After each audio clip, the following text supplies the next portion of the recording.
So, it was towards the beginning of quarantine, and I was having a meeting with my counselor, and she asked me what I was doing with all my free time, right? And I told her that I created a BookTube channel, and she asked for the link, so I sent her the link. Great. Now it is September, and I get an email from her called Do You Recall? And she gave another teacher at my school, another English teacher, a link to my BookTube channel because the other English teacher is interested in using BookTube as an educational thingamajig for her students. Instead of having them write essays for book reviews, she wants to try out BookTube, and by BookTube, I just mean videos about books, which is perfectly valid. So I just got home from that meeting, and it inspired me to such a great degree that I thought that we should talk about it. Here is that talk.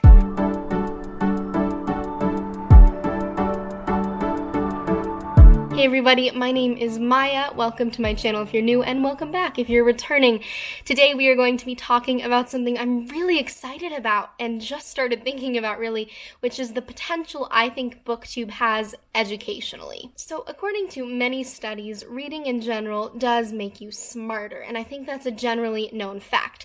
It doesn't make you smart in that you can look at a worksheet about exponents and understand them the next day. I wish it worked like that. My math grade would be a lot higher. However, I do think that reading definitely has the potential, if not only to make you smarter, to increase your horizons, to broaden your frame of mind and your worldview, which I think is actually more important than intelligence. There's so many different types of intelligence, right? We can't just box it into one. And something that I found so phenomenal and fantastic on BookTube is the general commitment people seem to have to encourage other people to read. Clearly, they would not have started BookTube channels if they didn't want to talk about books or encourage people to read them. And I think that's a really beautiful thing on multiple levels. A lot of Gen X, I think that's what they're called, and boomers like to say that reading is a lost art. And I don't think that's true. I think that Gen Z reads a lot, but I think they read differently than past generations. While in the past it was more conventional to sit down and read a book, we do all of our reading primarily through advertising these days, which is a really interesting phenomenon, not only because it affects the way that we read and the way that we think, but it also impacts our consumeristic habits and tendencies. I also think it's important to note that in my opinion, Gen Z generally, I am speaking in huge generalizations here, but generally, Gen Z has a smaller attention span. And I just say this with no evidence, it's just what I've noticed from my friends, myself, and people at school. We live in an age where we can access information whenever we want. We have literally the world at our fingertips, and though that's brilliant, it does spread our time thin. We don't think we have time necessarily to go in depth on one subject or one book when there's all this other information to learn about, when there's all these other forms of entertainment like TV, movies, video games, etc. And so, though I do not agree that reading is a lost art form, I do agree to some extent that reading physical books for pleasure has kind of become less of a common hobby. In fact, I think reading books in general has. I'll go to school and want to talk to someone about the last chapter of the narrative of the life of Frederick Douglass that we just finished, and they didn't read it, they spark notes it, which is fair, quite honestly, because high school is stressful and we get way too much work. So when I got this email from this English teacher who now is subscribed to my channel, hi Mrs. Kirkpatrick, when I had this meeting I was so excited because I think that in this age, in this generation in particular, before we force kids to read books, we need to help them learn to love them. If we want to impress upon children and teenagers the importance of literature and the way it's connected humans for literal centuries, you have to make them love it first. It can't be a chore because it's innately something that's not meant to be a chore. It's meant to allow us to tell our own stories, explore our own thoughts and ideas, communicate with one another, and garner empathy in return. And that is where BookTube comes into the conversation. I am of the opinion that English class in general, but specifically in a secondary school in the United States, needs to change. Curriculum, in my opinion, is boring. Teachers do what they can, but really it's not entertaining to sit in class and listen to a teacher read for an hour and a half. It's just not fun. We repeat the same themes over and over. We read primarily books by dead white guys, which, like, those are important books, but hey, look at this wide array of diverse authors and stories we could be reading to help us become better human beings, you know? More empathetic, more understanding, more world-wise. I just think that that's a huge shortcoming of current English curriculum. Here is the kind of idea that the teacher I met with laid out for me. Instead of assigning her students a book that they do not want to read for their first novel of the year, she let them go to the school library and pick a book of their choice. I'm assuming a genre of their choice, though I'm not sure. One, this is amazing because we need to encourage kids to read what they want. You don't have to just like classics. Like, it's important to recognize how vital they are to the history of literature. It's important to see how Shakespeare shaped modern writing,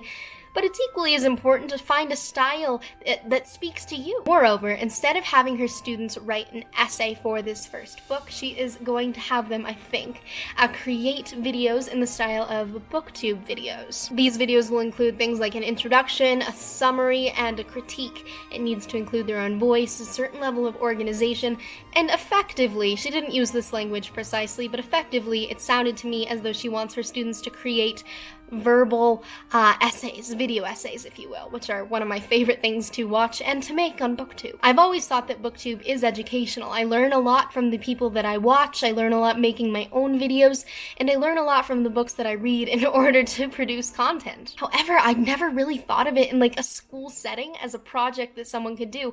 But it totally is. That's such a brilliant idea, in my opinion, and one that could help kids like literature, one that could re-invite them into the gift that is the written word. Here is my dream, my vision for the future of BookTube in English classes. Effectively, this is what I would do if I were an English teacher considering BookTube as a method of teaching and of allowing my students to express their voices creatively. First of all, it's important that people be exposed to a variety of different booktubers. This is, of course, something that they can pursue individually, but I also think systematically YouTube needs to be better about promoting diverse voices on BookTube. There are a lot of relatively young white girls on BookTube, myself among them, and I think that's great. It's really cool that we found our voices here. But I think it's equally as important that we promote diverse voices on this platform. I follow so many booktubers of color that I think are just incredible and provide such a unique perspective for books that I, as a white person, could not necessarily come up with just because race and consciousness of my race is not a part of my lived experience. I watch a lot of booktubers who promote LGBTQIA+ books, which is great because representation, and also I need to be exposed to more of those books. I need to read more of them. And this is one that, in my opinion, sounds a little contradictory when you say diverse booktube, but one that the teacher brought up during our meeting today. I think that we need to do a better job of promoting and encouraging boys and men on BookTube. I feel that often, not always, but often, we are able to better connect with creators that we see a portion of ourselves in.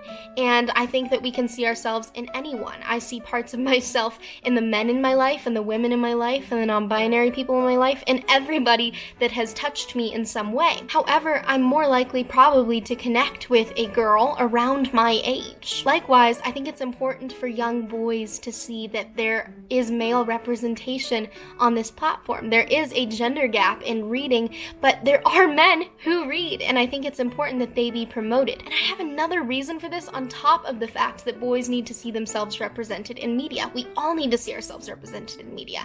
And that reason is that I think that men and young boys, particularly affluent white boys, could learn a lot from reading. Again, this is a generalization, but when I say that, it's because we live in a culture in America, and often throughout the Western world, that promotes toxic masculinity. And I am of the opinion, of the belief, that books can do a lot to dismantle that toxic cycle. In books, you can find boys who are emotional and vulnerable and open. You can find boys who like sports but who also like art. You can find boys of all walks of life, and thus your empathy grows and matures and allows you to be a more worldwide viewing, broad-minded citizen. And I think that's so important, specifically for young, affluent white boys, because of the patriarchal society we live in. So I do believe that the first step for introducing BookTube to schools is to make sure that students are exposed to a variety of creators whom they can see themselves in. Additionally, if BookTube becomes a part of school, I think it's important that students understand that there are ways to make BookTube work for them. I am a relatively shy person, but I'm not camera shy. I'm totally comfortable sitting here in my room in my sweatshirt and chatting away to this here camera. However, I am shy in person. I don't say much, I don't speak much, unless I'm really comfortable with the people I'm surrounded by.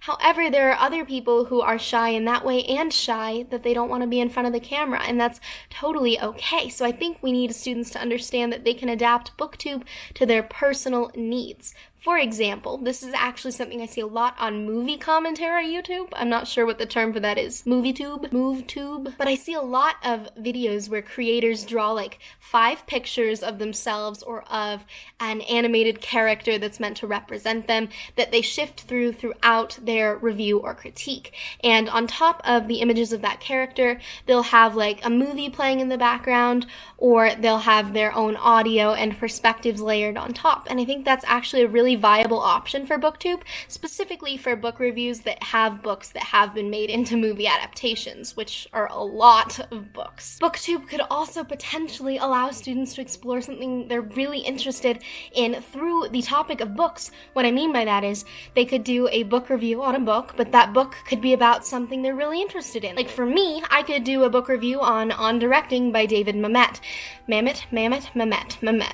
Essentially, the beauty of BookTube in schools to me is that it can be tailored perfectly for individual students. It can help them develop their interests outside of school within the boundaries of what is taught, and I think that's incredible, really. There's also the fact that BookTube has a lot to do with self-management and time management and a lack of procrastination, which is really hard for me. People don't often believe me when I say this just because I always get my work in on time, but I'm a huge procrastinator. I'll do something the night before and then I'm exhausted the next day, but at least it's done. And when you're on BookTube, you can't really do that. My videos upload at about 9 a.m. on Tuesdays, Thursdays, Saturdays, and Sundays. There's no way I can stay up until 2 a.m. editing a video right now because my family computer is downstairs. I have 3 dogs. I would wake up everyone. It would be a mess. I also have to make sure that I am scheduling my content sufficiently. I'm responding to comments. Hopefully in the future, I will be managing kind of my own sponsorships and ad revenue, things like that.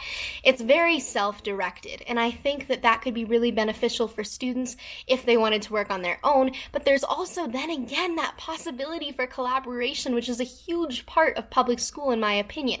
Working with other people, learning teamwork, team building, character building, things like that. If you're going to have a BookTube channel with multiple people, you have to coordinate. You have to coordinate not only idea planning, but also filming and post-production, which people don't seem to realize is the bulk of the amount of time I spend and many people spend on YouTube. Ultimately, the appeal of BookTube for school for me in this point is that it can be tailored to students, and I just think that the potential of BookTube is just magnificent, yes indeed. My final reason that I think BookTube could be an incredibly powerful tool for educators is kind of twofold, kind of threefold. We'll see where I go with this tangent, shall we? I suppose my main point, my overarching umbrella, if you will, is that BookTube will teach kids to better communicate their ideas and become more confident in their own voices. I'm not talking about the sound of their voices. That still is a big pet peeve of mine, listening to myself on audio, not a fan. What I am talking about is becoming more confident in their own ideas and critical thinking abilities. When people are confident in something, I find that they find it more appealing.